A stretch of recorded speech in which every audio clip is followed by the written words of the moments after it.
রাধে রাধে বন্ধুরা, শ্রী হরিকথা চ্যানেলে তোমাদের সকলকে স্বাগতম। বন্ধুরা, আশা করি ঈশ্বরের কৃপায় তোমরা সকলে ভালো আছো এবং সুস্থ আছো।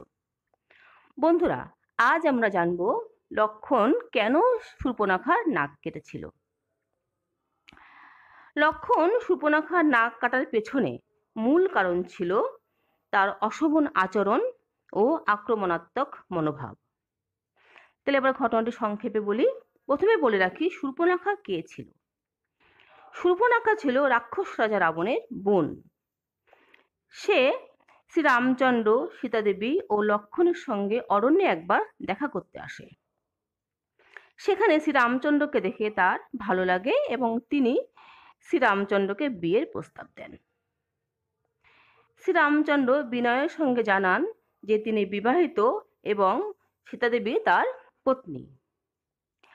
তারপর শূর্পণখা লক্ষণকে বিয়ের প্রস্তাব দেন, কিন্তু লক্ষণও তাকে প্রত্যাখ্যান করেন।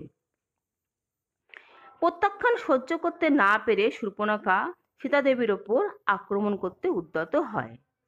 তখন লক্ষণ সীতাদেবীকে রক্ষা করতে গিয়ে রাগে তার নাক কেটে দেন।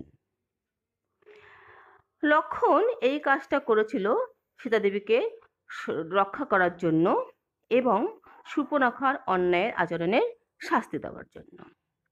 তাহলে বন্ধুরা, আজকে আমরা জানতে পারলাম যে লক্ষণ কেন শূর্পণখার নাক কেটেছিলেন। ধন্যবাদ। হরে কৃষ্ণ।